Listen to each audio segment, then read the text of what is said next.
Hello and welcome back to the Lament Configuration Horror Podcast. Sharing a podcast with me and today a microphone with our special guest, who I will reveal soon. His reputation precedes him. It's the formidable Greg Knox. Hello. Hi, Greg. I've got a bad reputation, do I? Yeah, you do. Oh, fuck. Banned from Croydon Radio for swearing and calling people motherfuckers. I mean, they are. I stand by that. Fuck them. So. Claim to fame there. But we are back and we're darker than the inside of a cremation furnace. Ooh, it's very dark. Lots of dead bodies. All right. Okay. And very exciting. We have a very special guest joining us today. You may know him from the Evolution of Horror podcast, Fresh Blood, various pull quotes on wide release horror film posters in all of London's tube stations. He also co-hosts his own podcast, Gore Things and X Rental, self-confessed Nicolas Cage superfan, and the man with a Craig David tattoo. I'm pretty sure we're stalking each other at film screenings. It's Brad Hanson. Hello, Brad. Hello. How are you doing today? It's a pleasure to be here. Amazing. Thank you for joining us. Thank you for having me. I'm a big fan of anyone that wants to platform and showcase all of the ridiculous video nasties that were banned in the 80s. So big fan of what you guys are doing over here. So glad that you've got the patience to watch them with us as well. Someone's got to do it.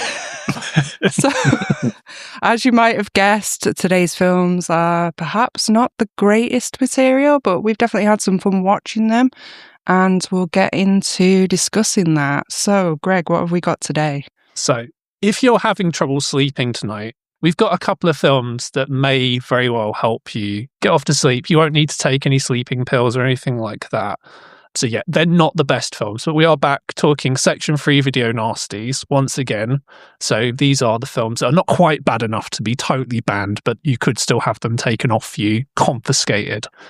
And they're both zombie films, Nazi zombie films specifically. Yeah. So treading that territory. But before that, so we got Rhea on the show, who watches a lot of films, and Brad, you also watch a lot of films at the cinema. Yeah. So we've got our normal section where we talk about films that we have been watching in cinemas. Now we're in post-Christmas/New Year period as we're recording this. There have been a few films that came out after our end of year episode that we kind of wanted to talk about. Not least, first of all, Five Nights at Freddy's 2, which I know, Rhea, you absolutely loved, didn't you? I did not like this at all. This was another movie where it's like, Blumhouse, what are you doing? Kind of losing a bit of faith in Blumhouse. Don't know about you, Brad. I lost faith in Blumhouse about 2 years ago. So I hated the first Five Nights at Freddy's, and I'm very pleased to announce that the second one is even worse, I think. Yeah. So the first one I found sort of palatable in a way. I mean, I watched it in Peck and Plex, which was fun because it was like being at a party. Pretty sure there were dogs in there and furries and people in cosplay. So that made it sort of fun. But the second one is dreary as dishwater. Yeah, I mean, I don't understand the appeal of these movies, but I went to a screening with a lot of young teenage boys who were 6-7ing all over the place. You know, they were loud, rambunctious, and I'm sometimes all for that if the movie warrants it. You know, those sort of party movies where everyone's having a good time. I was not having a good time. I was having a terrible time. I was having an existential crisis. Why am I here? Why do I do this? Do I even like horror? What's going on? But fortunately, it was brief because it's only like an hour and 40 minutes. So I could get out there and get back onto the festive activities that I was looking forward to doing. Bit of a waste of time, maybe.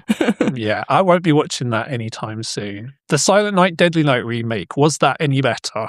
Yeah, so I did see this. It was okay for me. It was like a middling film. It was an all right popcorn movie. It was not something that I would return to watch again. Didn't love it that much, but it was decent.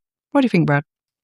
It was a bit of a riff on like Dexter, right? Instead of like his dark passenger, it was like his dark slashenger, where, you know, this sort of revamp of the narrative was needed because the 80s one is so sparse. So you needed to flesh out the character of Billy and explain more why his motivations are what they are. But I felt like they over-explained things and it kind of got a bit muddy. It was one of those films I walked away with and immediately was not a big fan of. But as time's gone by, I have an appreciation for that film, mainly due to the fact that after it, I watched Five Nights at Freddy's 2 and was like, It can get a lot worse. I think I watched those two quite close together as well and thought, Silent Night, Deadly Night is definitely the winner for me. Yeah, so I haven't seen either of these films. But I mean, I would like to watch Silent Night, Deadly Night because I kind of like the original. Like, we talked about this when we did the Christmas Evil show. It's like, it's kind of a bit of a grim sort of exploitation-y kind of film. So, yeah, I don't know. I'd be looking forward to it. Does anyone say Garbage Day? They do. They and do. It's the same guy from Silent Night, Deadly Night 2 who's like, hey, Billy, it's Garbage Day. And it's the same guy from the original, doing a stunt casting. I love it. I think you probably enjoy it. Yeah. He kills a load of Nazis as well. That's the only thing about it I know, because that's all Twitter was talking about. This is going to be a very Nazi-forward episode, so it seems appropriate. Yeah, so our friend Tom Dennett Cook. Hi, Tom. You're going to love this. Lots of talk of Nazis. Yeah, he loves Which a way bit. Is he going to like it? Just can we Can we clarify? Can we clarify? Is he pro? He likes Natsploitation. Oh, he's an Ilsa fan. Yeah, he's an Ilsa fan. Is this a She-Wolf fan? He knows way too much about it, so I don't know what that says about Tom, but you know. All right. Is he on any watch lists? No. Okay. Not like that, no. He's absent from social media, right? Kind of. Yeah, kind of. All right. He's not going to bully me online now then. No. That's good. Oh, God. But I did like that scene, the Nazi killing scene. That was probably one of the more exciting scenes in the movie. Sure was. Cool. So if you like Nazis being killed, stay tuned. And as we were recording this last night, Ria, you saw Primate. I did. So I saw Primate last night on Cineworld's Secret Screaming, which they also do at Odeon. And I would definitely rate this movie. I recommend it. It does not fuck around. Like, it's one of those movies where there's constantly something happening. There's a lot of gore in it, a lot of suspense. There's some quite unique different angles on this. And there was a lot of the audience were really receptive that I was watching it with. So people were kind of shouting out and hiding from the screen and things. And so it was a really exciting watch. So I would recommend Primate. I enjoyed it. Yeah, so Johannes Roberts is a weird one because I don't really like any of his other films. Like, he did 47 Meters Down, he did The Strangers, not the recent Strangers, but Pray at Night. Yeah, that film. He did a film called Storage 24, which was not great. Yeah. I know. This at least sounds fun. Yeah, I'll say that. It was a lot of fun. I mean, it's basically a rabies creature monster movie, and it's a lot of fun. It also probably takes inspiration from the real life events of that chimp in America that actually ripped someone's face off and things like that. But it does feel very relevant, like this could actually happen, and I found it quite scary, intense, an exciting watch. Cool. I look forward to seeing that. Brad, are there any films that we've not mentioned that you would like to bring up? Yeah. I saw Rabbit Trap, directed by Bryn Cheney and starring Dev Patel and Rosie McEwen, which is this sort of folk horror bend on a couple going out into the woods, and they are looking to make a difficult second album, that sort of looking for their inspiration out in the wilds, and they stumble upon this sort of androgynous child who sort of opens up a door of sort of folklore and magic, and it goes to some weird and dark places. And while I wasn't bowled over with it in its entirety, I think it's a really assured film that has a very clear identity of what it is and what it wants to be. And it also is sonically something that's really quite impressive in the way that they sort of capture these sort of folkish sounds. So yeah, it kind of reminded me a bit of Barbarian Sound Studio in that way. Ooh. Like, it's not the same kind of vibe, but it's because sound is sort of quite a big part of the film. So the sound design is really good.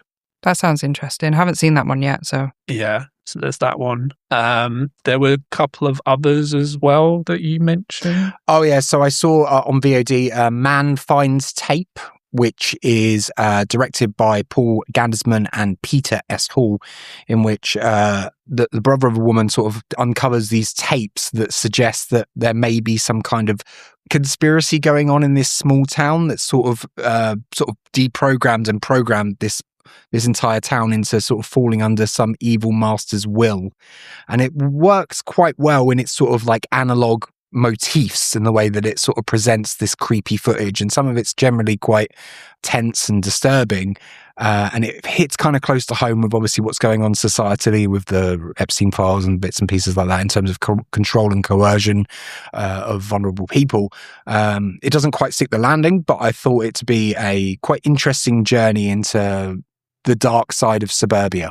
Yeah, I've noticed this is a trend now, a lot of this analog horror type stuff. This idea of lost media and, finding stuff from like the 90s or whatever. It's got that kind of grainy look. Yeah, we had this. You had, what was the film called? Broadcast Signal Intrusion. Oh, yes, I remember that. With the sort of Max Headroom pirate takeover film. So, there was a film recently on Shudder as well that also featured a lot of like DV. I would call it like DV tapes. The things that I used to film my backyard wrestling on back in the day. That's a different podcast.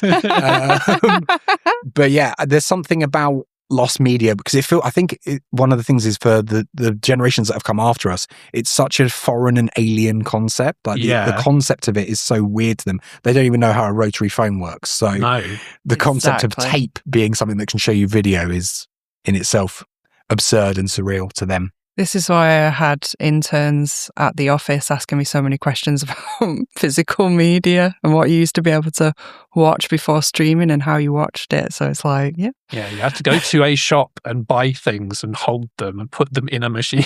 And then rewind them to give them back. Yes. Yeah, I was trying to explain how we had one VHS recorder in the house when I was growing up, and you could only record one thing at a time. And then if you didn't record it, you couldn't get that back. It was gone. And mines were blown, let's say. So, yeah. Quickly, before we move on the subject of lost media, I was very kindly asked by the director of the last film I want to talk about, Underground Video Films, which is a sort of lost media / found footage analog horror anthology film. It's João Augusto Donado. And I watched it for the podcast. And look, with a lot of these kind of anthology films, it's very kind of mixed quality. Obviously, some of the films you're going to like, some of them you're not really going to like as much. There were a couple of stories in there that I did quite like, though. There was a story called The Beast, which is a guy who wakes up and then he goes into a tunnel and it kind of keeps going and there is something in the tunnel at the end. And I thought that worked quite well. That had quite a lot of atmosphere. And there was another one which is called the Mr. Simon tapes, which is basically like dark kids TV presenter, where it turns out, spoiler, but like basically he's essentially sacrificing children to a demon. I thought that worked quite well because it had the analog horror vibes that we've been talking about. If you're interested in that kind of thing, if you like anthology films, then it's available on physical media this year. So just keep an eye out for that one. Oh, nice. Yeah, I also saw The Housemaid, which I think is more of a thriller, but quite a violent thriller. So definitely crosses over into horror. It's the erotic thriller coming back. Oh, I guess so. But the film itself feels more, of like a dark, violent thriller. Okay. But, it's not that sexy, unfortunately. Oh, it's not that sexy. Oh. Yeah, there's not a lot of sex scenes in it. It's not as steamy as you'd like. There's not a lot of hands pressed against condensation windows. There's none of that going on. I think maybe the novel alludes to that, but the film definitely does not. No. So there's a lot of abuse and torture in it instead. So yeah, it's quite horror-esque. But yeah, I really rate The Housemaid. I rated that the highest of what I've watched since we last spoke about our new watches. I gave it 5 stars. Oh, wow. Yeah. I did see that you did that, and I did do a double blink. Like, what? Strong female roles, good twists in it, 2 women leads, and yeah, I just thought this was an awesome movie. Absolutely loved it. So check out The Housemaid. I also saw a stage show in London's West End, which was Paranormal Activity, which I actually thought was very scary and atmospheric. Have to say, I think there's someone here who has a different opinion to me. I mean, fucking hated it. Brad didn't like it. I thought it was one of the most. It's so boring. Like, yeah, I don't know whether we got it on a bad night. I know they at one point they had to do like a technical reset on the stage play, which I think could sometimes maybe knock the flow of it out. Yeah. So I'd give it some of that. And everyone else I've spoken to besides the 4 people at Fresh Blood, so me, Mike, Steph, and Becky, have all loved it, but we had a terrible time with it. I thought it was dreadfully dull. I thought the scares. There's one scare that is in the first act of the play that is really clever. Yeah, but I could immediately see how the sausage was made, which kind of, once you see the technical side of it, it kind of ruined it for me in that sense. Yeah, and the ending doesn't make any sense at all. Like the writing of it, where it's pointing towards someone and then it fake outs and it's something else at the end. And then that person who we've been following the whole time doesn't even get any ramifications or repercussions for the things that they've done. Yeah. Just left a sour taste in my mouth where I was like, why am I watching any of this? None of this makes any sense. But you liked it. Why did you like it? I mean, it's supernatural. So you always get that thing where you can write off kind of plot points due to supernatural happenings. So I see what you mean. So some of it I was like, that doesn't quite make sense. But I actually thought it was one of the scarier plays that I've seen in terms of horror. It had the most jump scares, like genuine jump scares, not these crappy ones. And I thought it was really scary. It also put me back on a bit of a Nirvana binge. The scenes in complete darkness were really effective, I thought.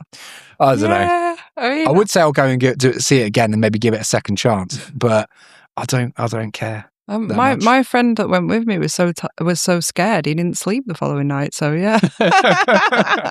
Oh dear. Some people liked it. People did, yeah. Anyway, that's all I have. We've discussed everything else. So yeah, well, I know I'm not really a big fan of plays. I feel a bit like Mark and Jeremy from Peep Show. When it comes to plays, it's like, I could be watching a film right now at home. You're watching Heat. Yeah.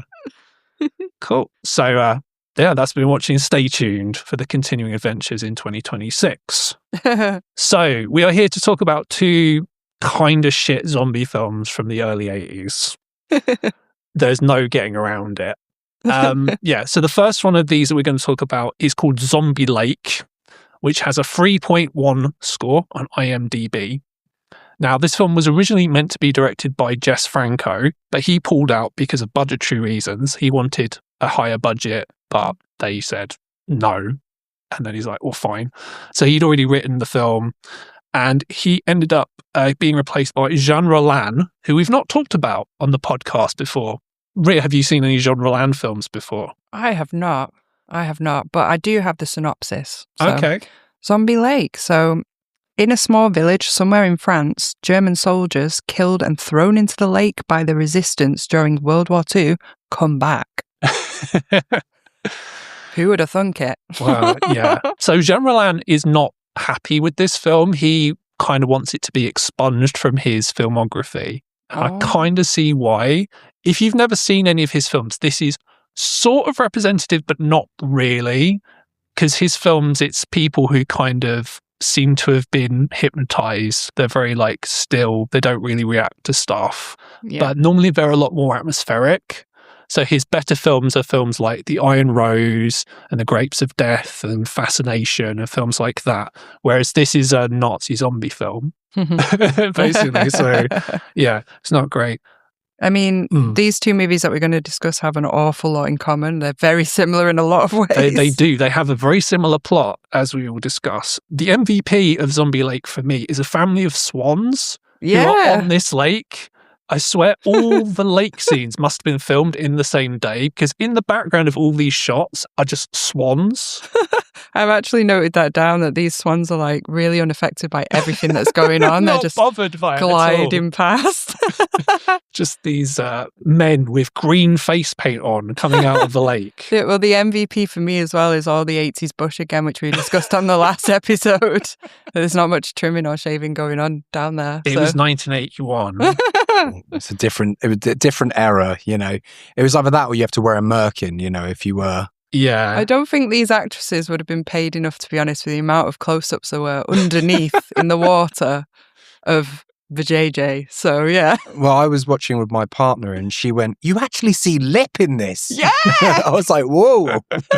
Go Lily. Yes, you do. Yes. Although it's not quite the Jess Franco, like very, very close up, like of that type of stuff. I don't know. How many of these types of films have you seen? I've seen a fair few of the sort of Euro-exploitation, sort of headed up by Rollin and Franco, amongst other people. But the female form is something that is often admired, and normally you admire from afar, but these directors really wanted to get smash cut zooms directly into anuses wherever possible. Which Pretty much. But you're in the hands of a true auteur. You know, you really know when you're watching a film made by a French or Spanish pervert, which is good because at least you know where you stand. Especially if it's set to like elevator music. I mean, that's when you know you're with a pro there.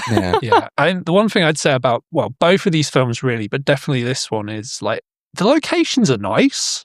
I like the area where the lake is. I like the town. I like where the mayor is living or where his office is in this sort of very grand sort of building just in the middle of town.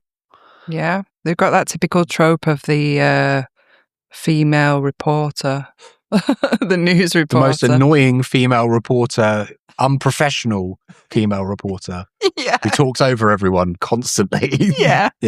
My favourite thing about her is she turns up for some reason. It's very arbitrary, kind of just why she's there. I want to do a story about the lake. Oh, do you now? Oh, okay. And then the mayor tells her this story and then she disappears and then she just comes back.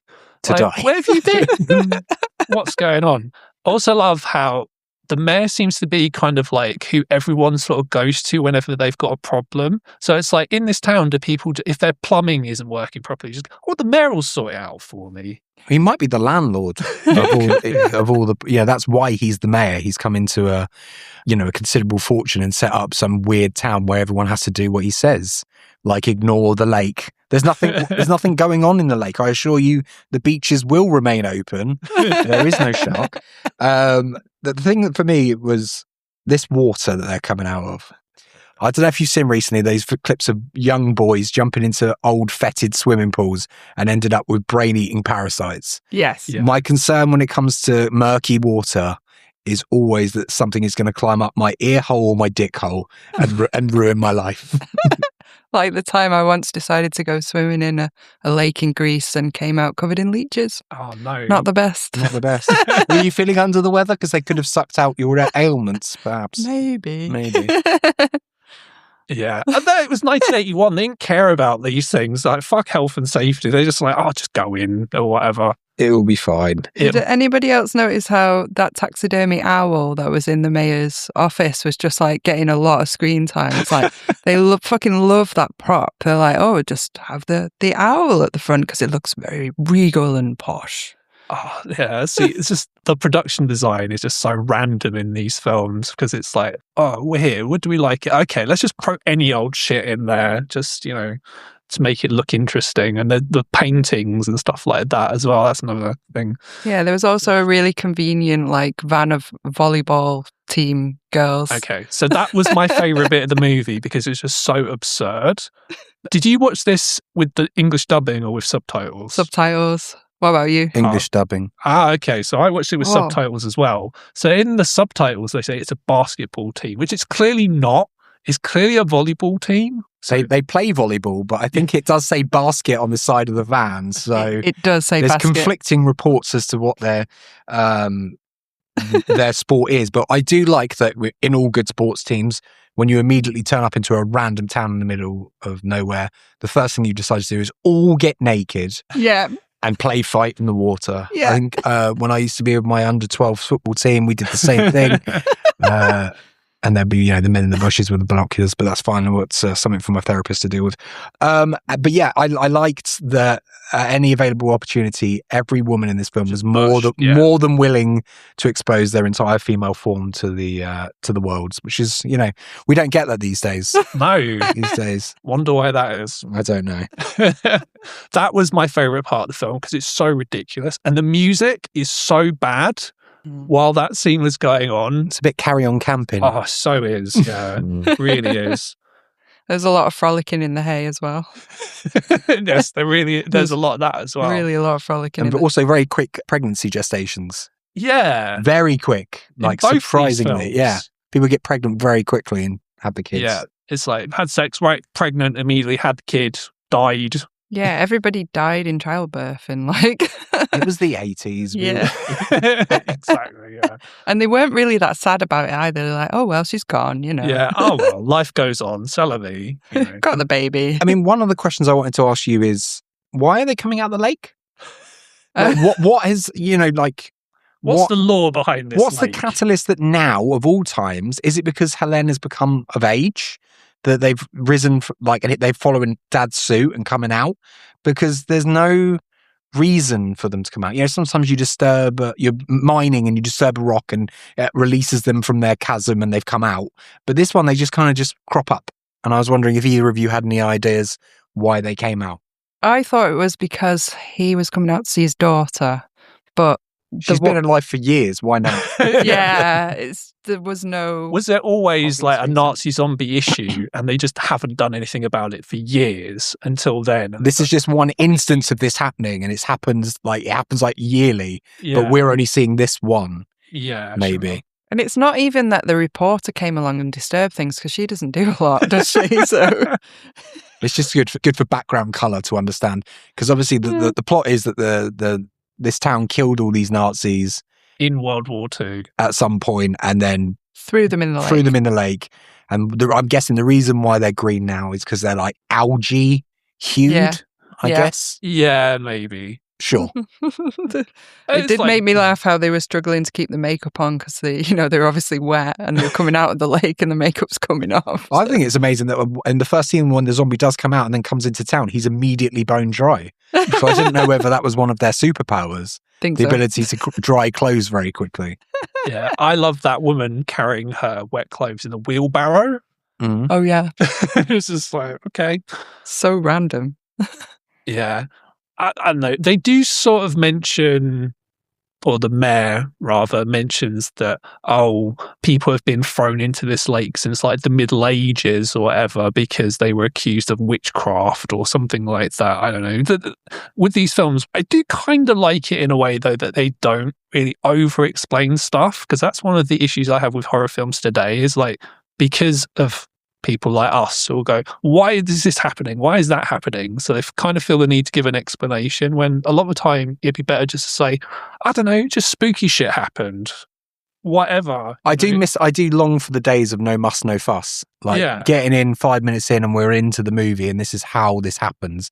I don't want 30 minutes to understand Helen's grief at not knowing her mother and then her trying to find her place in the world, and then her zombie dad come. Like, that's how they would make this film today. And I don't need half an hour of that before anything happens. Yeah, if Fulci made this film, there'd be a gateway to hell underneath the lake somehow. Of course, yeah. And then there'd be spiders and all that shit. Yeah, someone would be looking for a fortune or something, they'd that's disturb the next one. it. That's the next one. But there's the daughter is like not scared at all of a zombie dad. No. In fact, she's quite happy about it. Surprisingly nonplussed by the fact her dead dad has just appeared, looking like this. People are listening, they can't see that. No. Yeah, he no facial expression whatsoever, which, as I said, is pretty common for a genre land film. These aren't, Or a dad in the 80s. Yeah, very true. They were all pretty checked out. He had PTSD, clearly. Yeah. Not from a war, just from working. Yeah. And like, I don't know, the zombies just don't really make sense. Like at one point, the dad and another zombie have a fight. Just why do the other zombies care? So they clearly like know what's going on. Like they're not entirely like lost all their memories, even though they're dead and have been dead for many years. Surprisingly undecomposed, by the way, considering they've been at the bottom of a lake. I'd want more bloat. I'd want more bloat out of my water-bound There corpses. was one really fat zombie, though. I don't know if you guys noticed this, but there was one like near the end when they're set on fire, which is hilarious. That's another thing both these films have in common.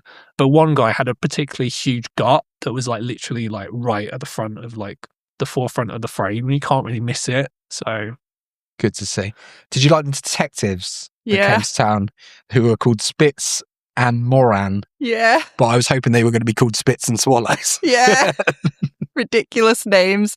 And they kept like dissing them. They were like, oh, they're only investigators. They're not inspectors. So, you know, they can't really do much. It's like, okay. Way to mitigate my work Yeah. ability. They actually said that in front of them, like in front of the whole pub, and like shame them.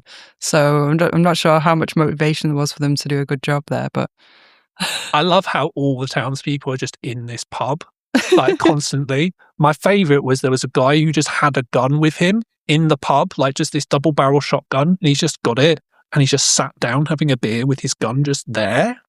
I don't know. He's That ready for tickled action. me. Yeah. my favourite scene was when that naked girl, topless girl, just comes in and dives on the table.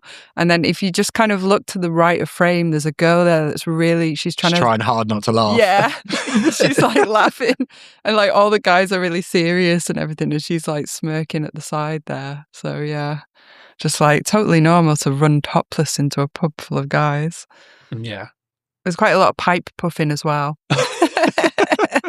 Very, very distinguished. Very with their French, pipes. yeah. Very French.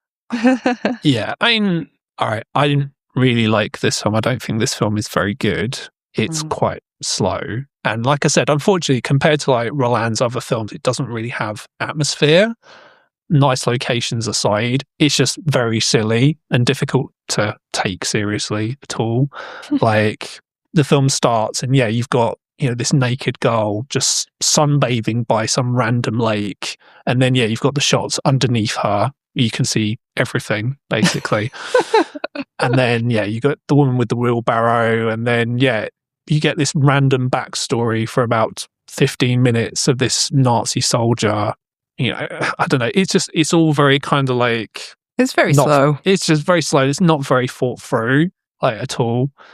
Like... Apparently, like, the script kept changing while they were making the film, and so no one really knew what was going on, and you can kind of just get the sense that, yeah, it's just not great, is it? It's not great. I mean, there were some decent stunts at the end with the fire and the flamethrower, the Beirut flamethrower, which was quite impressive. I thought, like, the stunts were quite DIY-ish, so it's quite impressive that these actors were on fire probably weren't, like, stunt registered like you are today. They were probably just doing it. You know, someone's just set them on fire and they're just ambling about like with flames on them. So I thought that was quite cool. The journalist, she died in the end. She was annoying, so that was quite fun. And she wanted to get a photo with the undead, so, you know, she kind of deserved it, really. But yeah. We all want a photo with the undead if we can get it. It's my understanding that Rollin took this gig on like a Friday and then they started filming on the Monday. So there was not a lot of prep time for him to sort of establish his vision. And there were occasional flourishes, there were occasional shots and scenes where you feel, okay, this is pretty, or this is well composed, or this makes sense. But a lot of what you're doing with Zombie Lake is scrambling for any identity of what this film is, because the zombies don't appear to abide by any zombie rules. No. They're too sentient in what they're doing. Way too sentient. Which kind of undermines a lot of what's going on. And it's not a particularly fun, like even the attack scenes are just generally people being pulled into murky water, and there's only so much of that you can watch. And when the 8th member of the team is getting dragged into the water, I'm like, okay, I get the gist now. Yeah.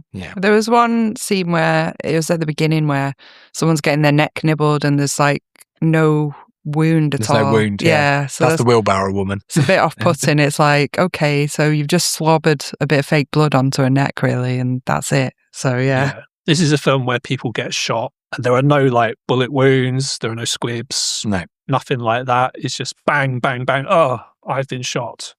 Well, it's quite funny watching it in French though, because there's that guy at one point who just goes, mort, dead, dead.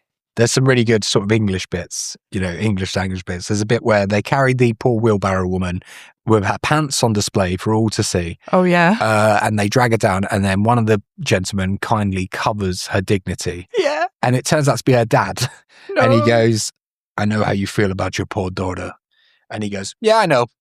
Like his response is like, yeah, I know. Yeah. What are you going to do? Just shrug it off. Yeah, it'll be fine.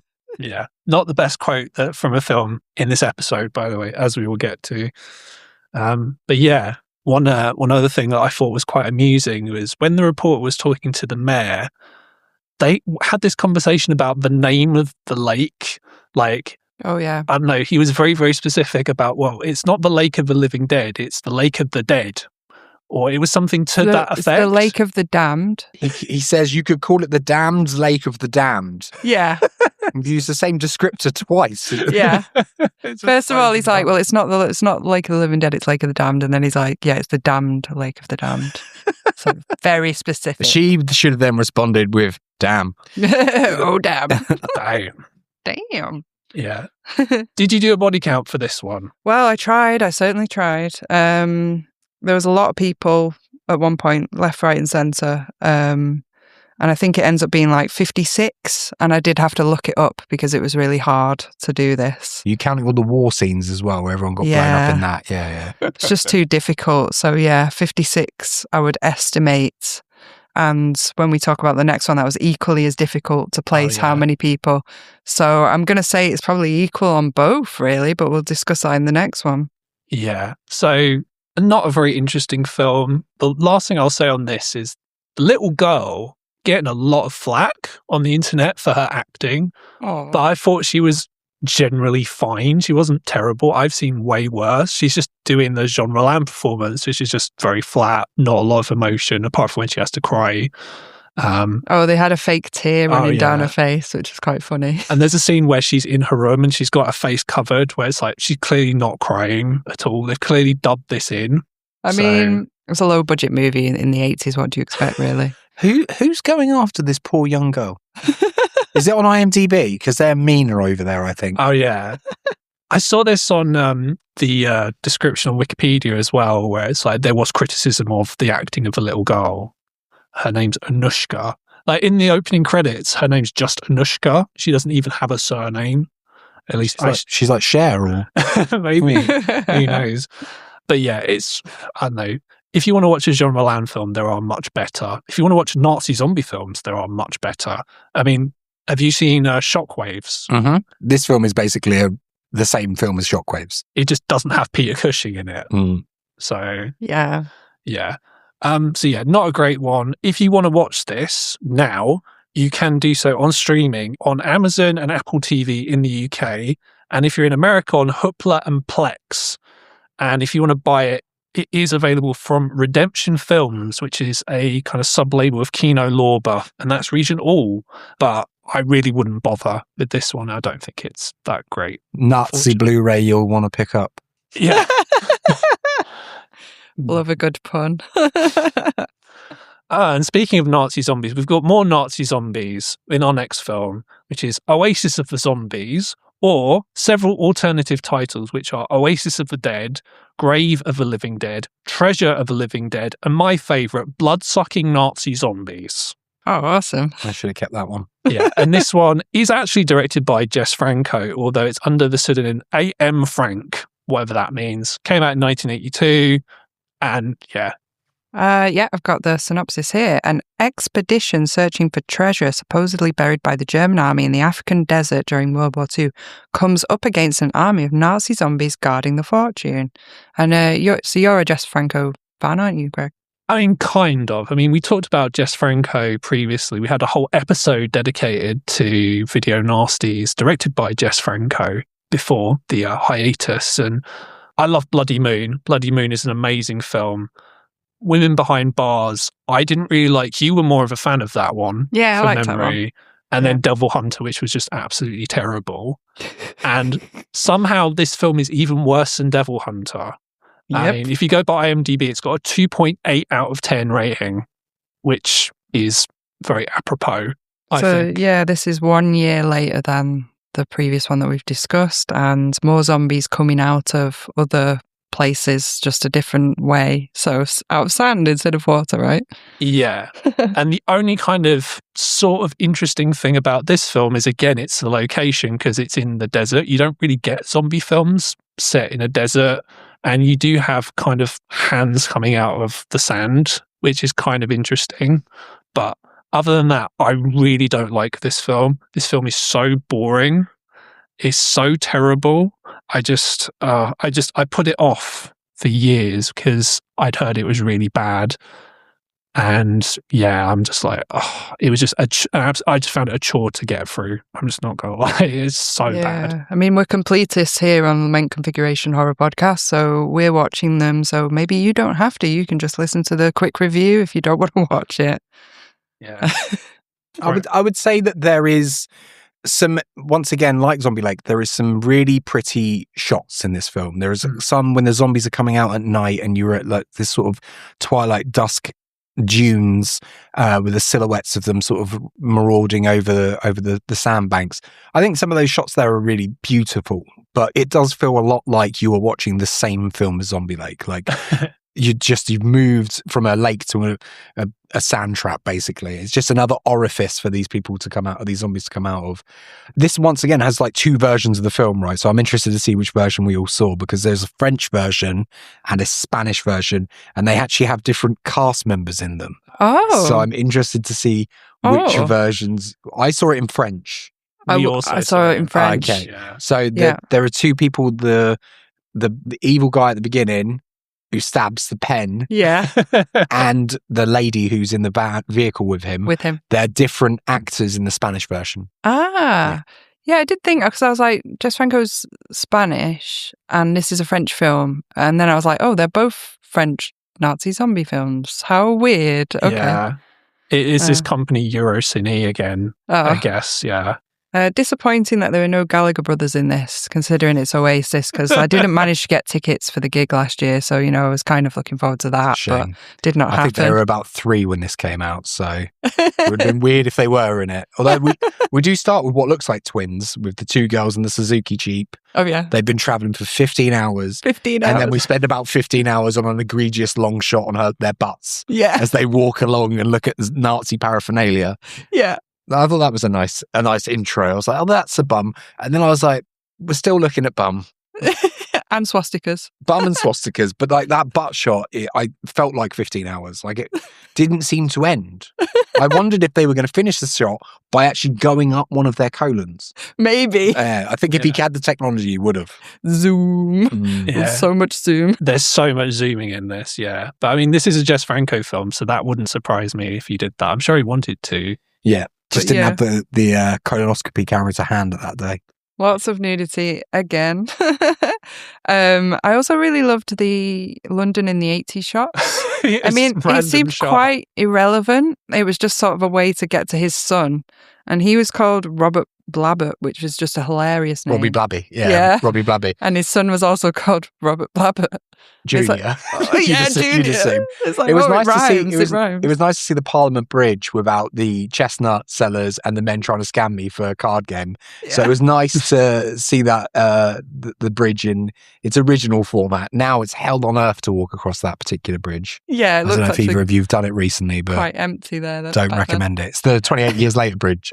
28 days later bridge. It is, yeah. Awful. Yeah. Although I'm curious where it's supposed to be in London, because it just feels very kind of like gratuitous. Like, oh, we're in London, so here's a shot of Big Ben. And then they're clearly not in London. The interiors of that building are not English at all. They're clearly like Spanish. Yeah. That could have been stock footage, to be fair. You don't actually see any principal cast in the shots. Exactly. So it could just be they were like, let's insert that. And then this Moroccan Riyadh can pretend to be a English office. It's fine. Yeah, looks nothing like it should do. Yeah, that's the thing about Franco is like a lot of the Oasis shots could just be in a park somewhere in Spain. Like, it wouldn't surprise me. I mean, yes, the desert shots clearly were shot in a desert because you can't fake that. But like when they're in the Oasis, it's like, I'll just shoot it in Spain, just in some random park or whatever. It's just hilarious. Yeah. So yeah, little Robert's mum died in childbirth again. Yep, that's another similar thing to the previous film. So you've got battle scenes that happen like randomly about 20 minutes into the film, which was the only really exciting thing that happened a lot of the time. It's just... What was with the dramatic zoom on that spider? That spider got a lot I think they were like, oh, we should clear that away, that shot, because it's getting in the way. And he's like, no. That is the shot. That is the shot. I'm guessing, is it metaphorical? Is it allegorical? Are they walking into a spider's web? Are they the flies or the bugs? Maybe. Walking into a Nazi flies? Supposed to be this Nazi horrendous jump domain. scare, and it's like the tiniest spiders you've ever seen. Yeah, the ones you clear out the corner of your mum's cupboards. Yeah, I've seen bigger spiders here, at home. Yeah, that spider along with the camels were like the real stars of this film, along with the swans in the previous film. Yeah. Just amazing. So many camels. I have a slight aversion to camels because I went to Tunisia as a child and we went on a camelback ride, and as we got off, one of the camels tried to bite me. So my dad punched the camel in the face. And then the first time I saw my dad get into a fight was with the camel owner because he didn't like the camel. Yeah, so I'm now terrified of camels because they spit, and secondly, I know they try and bite tender little 6-year-old boys. That's very traumatic. Yeah. Oh dear, this must have been harrowing for you. I couldn't get through it. I had to watch most of it from behind a cushion and then subsequently the sofa. Oh dear. Well, I don't trust their knees. Well, have you got 2 knees? Yeah.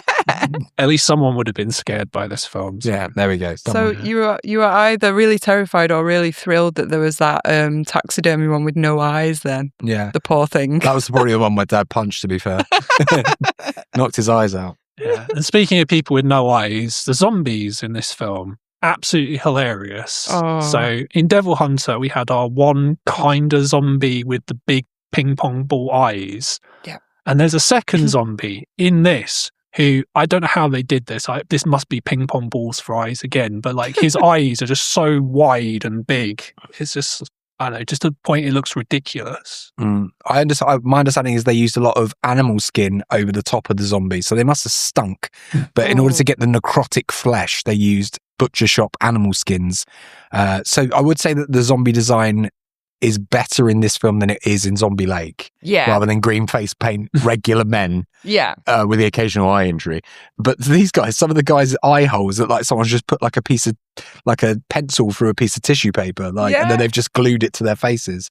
But I like that it captures the kind of arid, kind of desiccated way that their bodies would sort of look, even though there's still far too much flesh on their bodies, given the time period and the locale of where they've been. So they've been sandblasted zombies. Yeah. I thought they looked like paper mache, not animal skin. It's like, definitely they got a pencil and poked through the paper. Like. She's like, I can't see or breathe. And they're like, fine. There you go. Some air holes for you. Yeah. I don't know. I'm spoiled by Lucio Fulci, basically, because they are like the gold standard of like what zombies are meant to look like to me. Yeah, I mean, I spent an entire podcast doing every single Lucio Fulci movie, so I've been very lucky to look. But trust me, they're not all good. Oh no, no. Once you get past like 1982, I think it's pretty bleak kind of. Not than that, Devil's Honey, mate. Yeah, okay, that one aside. You very rarely get to see films where a man sexually arouses a woman with a saxophone to the vagina. Yeah, you don't get that often, and when they come along, you should cherish them. And also, Murder, Rock, Dancing, Death. Come on. Serial killer that stabs women through the heart with a single pin at a dance studio. Come on. Need to add these to my watch list. Oh, trust me, there's a dearth.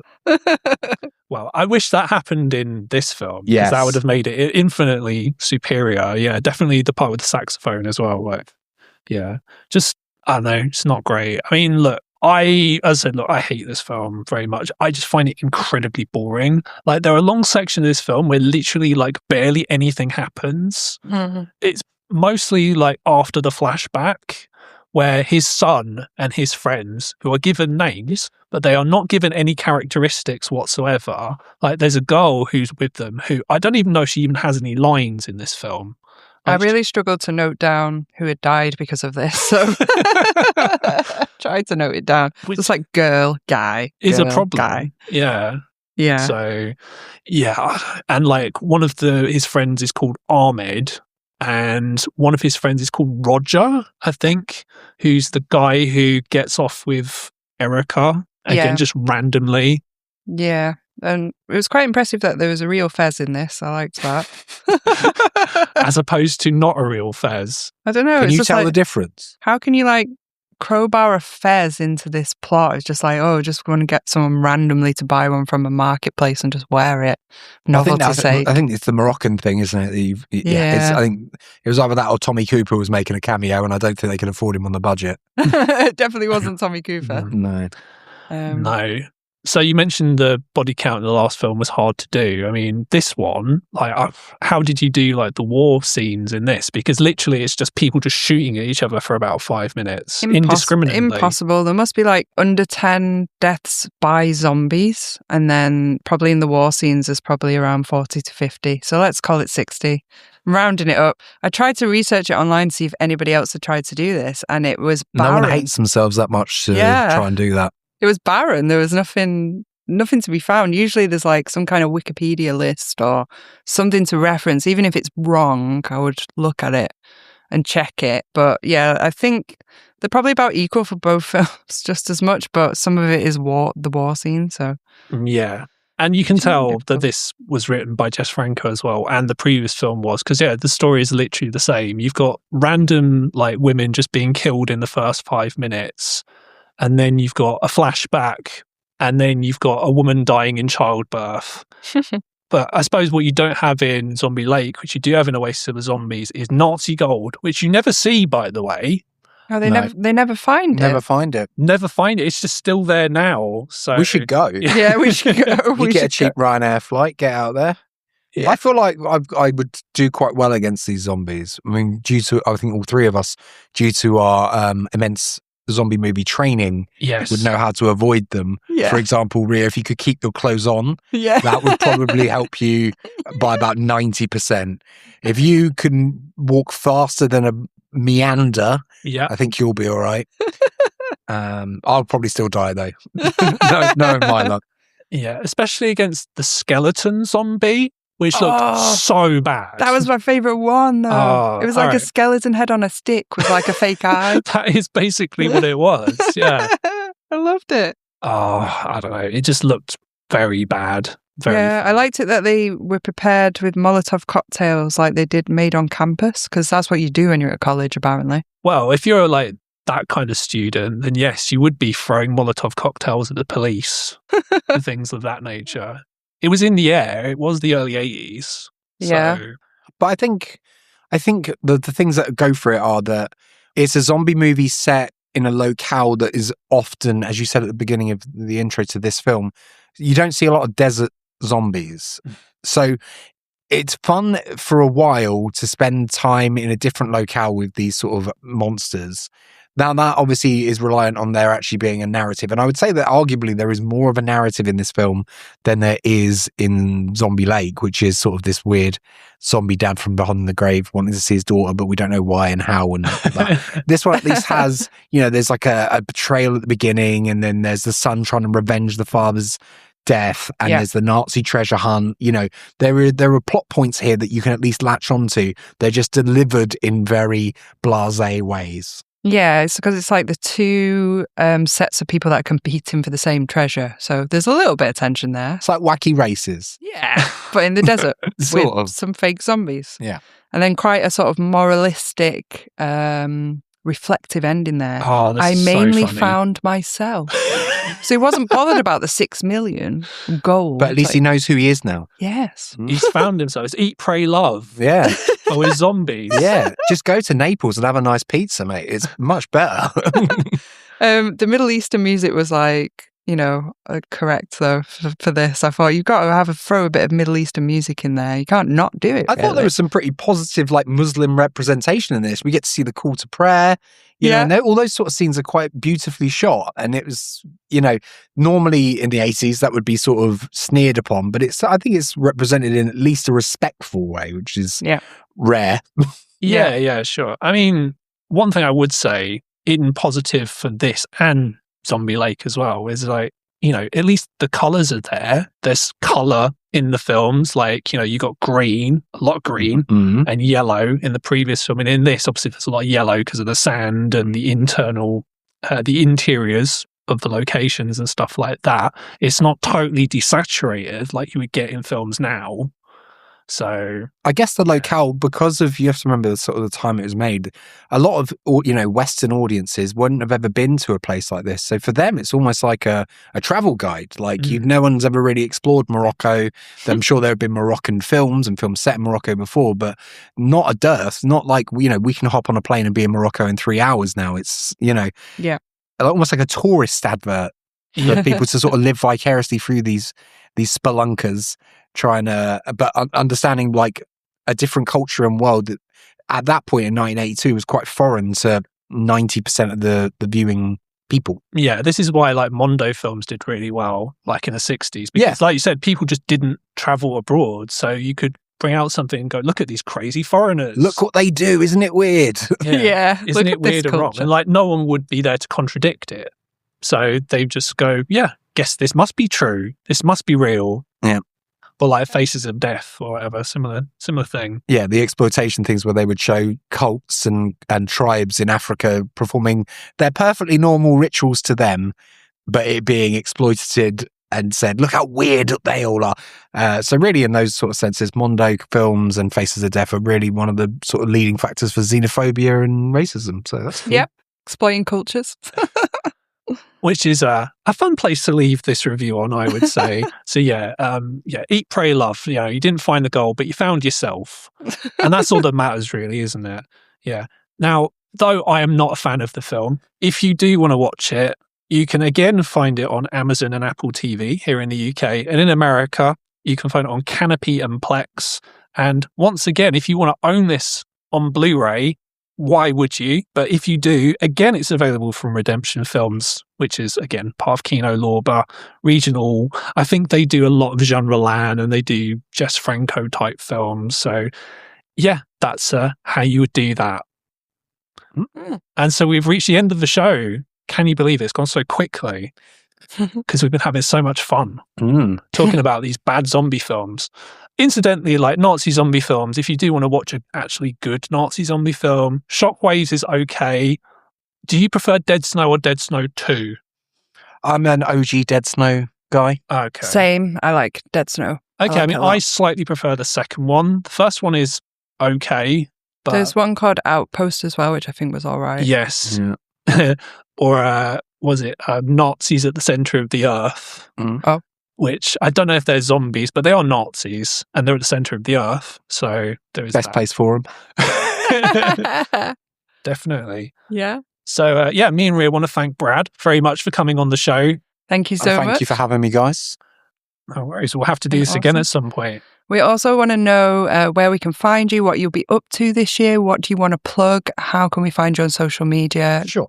You can find me on all social medias at Had Branson, and we are currently in the midst of season 4 of Gore Things, where we are discussing films such as High Tension, Devil Fetus, City of the Living Dead, and finishing up this season will be Pieces from 1982, a nice sleazy classic. I love Pieces. Everyone loves Pieces. Yeah. Because it's fucking great. Yeah. That's why. So. And you're on Letterboxd as well? Yeah, Letterboxd at Had Branson as well. Excellent. We're also both on Letterboxd. So I'm on there as Riafend, RIAFEND. My social media is Ria_Fend. And then we've got our podcast social media as well. Yes, so we are on Instagram as Lament Horror, and we are on Twitter also as Lament Horror. And not forgetting the YouTube. Yes, you can find us on YouTube, you can find us on Amazon, Spotify, Apple. Yeah, all the good places. And where can we find you, Greg? So I'm on Instagram as RevXBM, and that's basically the main place to find me. I'm on Letterboxd as well, Worst Day Movies. Yeah, that's if you want to follow me, see what weird random films I'm watching, that's kind of the best way to do that. Yeah, because I mean, you don't go to cinema as much as me, but you watch more movies than me, so it's definitely a lot What of are we up content to so on there. far? We're what, January 10th today? Yes. Yeah. How many films has everyone done so far this year? Oh, let's have a look. I generally do about one a day. I see. It's not a game to me. I'm not one of these people who's like, oh, I've seen 500 more Don't films. be than everyone modest. else, You've seen you know. more than me, probably. I'm on 8, which is not that great, but I have been doing a lot of writing because I'm trying to finish feature scripts, so that's why. It's got to happen, isn't it? How many have you seen? 27. Whoa, blasting through January there. I got a lot of free time on my hands. Oh yeah, me too. I mean, like when you've got that much free time, what are you going to do? I'll just put a film on. Yeah, I've seen many films. I'll just say many. But one of those was a film called House on Eden, which was very bad. So I don't know if you're watching films that are that bad. It's like, does it really count? I don't know. So Greg's seen 20. Just what you might like to know. Fair enough. So I'm a week ahead. Yes. Yeah, Brad's slightly ahead. I'm lagging behind, but I've been trying to be productive and finish my script. So there you go. You actually have something to do, Yeah. whereas I'm just a loser. So there you go. Oh yeah, I saw that House on Eden. It's fucking shit. It's so bad. Yeah. Not one to watch then. No, TikTok slop. It's all TikTok slop. TikTokers that made it. It's terrible. And so we will leave you today with a song from one of the films that we have talked about on the show today. And we will see you on the next episode for more of those Section 3 video nasties. Bye. Bye.